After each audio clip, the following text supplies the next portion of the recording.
कितना अभिमानी भोला हो गया है जो मेरा खड़े होकर के सम्मान सभी देवताओं ने किया, लेकिन इसने नहीं किया। तो भोले बाबा को ये अपशब्द बोलने लगा। जब भोले बाबा को अपशब्द बोलने लगा तो नादिया ये बात सुन रहा था। कहते हैं कि गुरु मित्र और स्वामी की निंदा सुनना सबसे बड़ा पाप होता है। लेकिन आजकल माताएं खुद ही बुराई करती रहती है अपने पति की। कौन कौन मैया करती है? चलो तुमसे एक बात पूछ लेते, भैया कौन कौन अपने सास ससुर और पति की चरण छू के आती है रोजाना?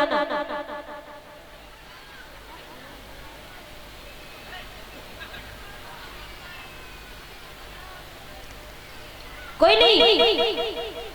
हाँ सही बात है, कमर में लचक आ जाएगी। सही नहीं ज्यादा सेवा पानी करना, पर याद रखना भैया जितनी करोगे बड़ों की सेवा उतनी खाने को मिलेगी मेवा। आजकल माताएं करना नहीं चाहती।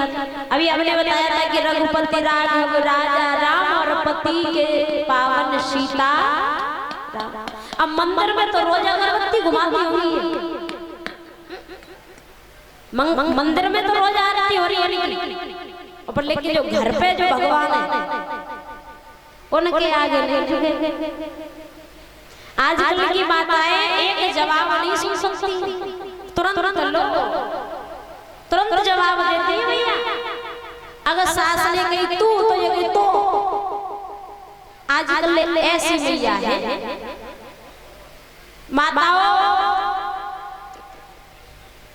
माता पिता अपनी इस पृथ्वी पर इतनी बड़ी बड़ी पतिव्रता नारियां हुई जिनके आगे भगवान को भी झुकना पड़ा। जैसे कि वृंदा, जिसके नाम पर वृंदावन का नाम वृंदावन पड़ा। वृंदा जो थी जलंधर की पत्नी थी। अब देवता इसको युद्ध में हरा नहीं पा रहे थे, किसको? जलंधर को। और हरा क्यों नहीं पा रहे थे?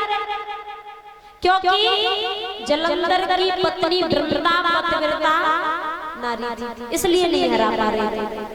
तो विष्णु भगवान ने जलंधर का रूप धारण किया, वृंदा के पतिव्रता धर्म को नष्ट कर दिया। भोले बाबा ने जलंधर को मार दिया, तो वृंदा ने भगवान विष्णु को श्राप दे दिया कि तुम जाओ पत्थर के हो जाओ।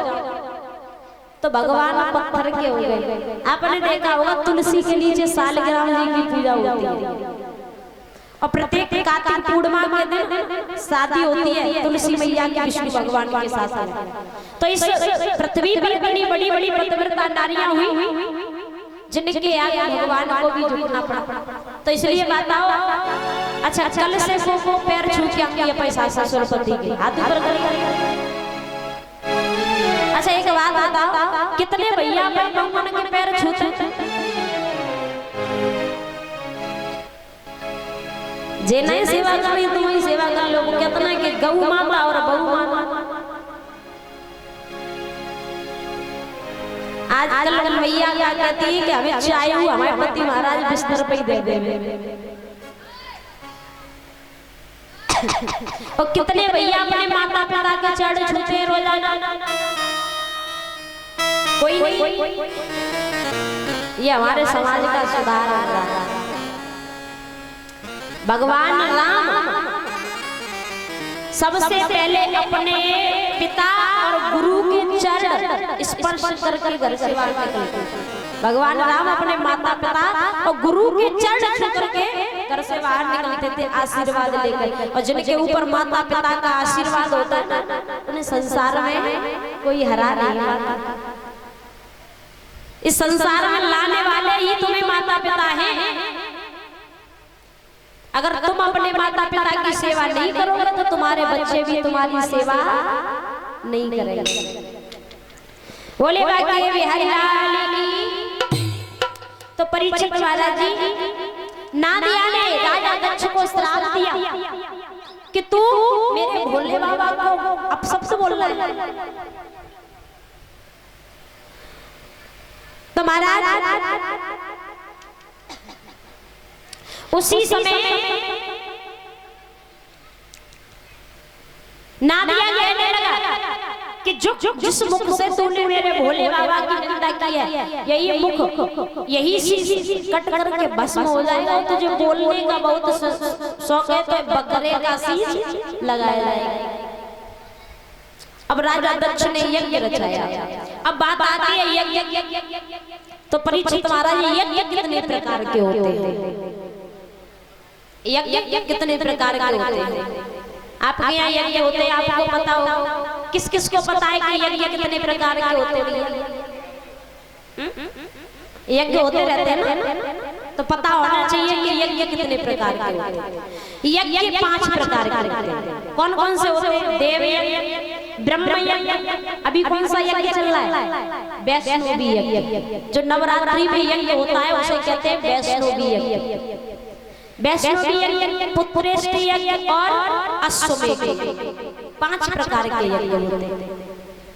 जो राजा दक्ष ने यज्ञ रचाया देव यज्ञ, तो देव यज्ञ रचाया तो सभी देवताओं को बुलाया, लेकिन भोले बाबा को नहीं बुलाया। जब सभी देवता और नए नए वस्त्र पहन करके अपनी अपनी अंगनियों के साथ में जाने लगे, तो सती मैया कहने लगी, भोले बाबा आज कौन सा त्योहार है, ये देवी देवता कहाँ जा रहे हैं? तो भोले बाबा कहने लगे, तुम्हारे पिता दक्ष ने यज्ञ रचाया है, ये सभी वही जा रहे हैं। तो सती मैया जिद कर गई कि भोले बाबा मैं भी जाऊंगी, मेरे पिता ने यज्ञ रचाया। तो भोले बाबा समझा करके बोले कि विश्वास करो हे दक्ष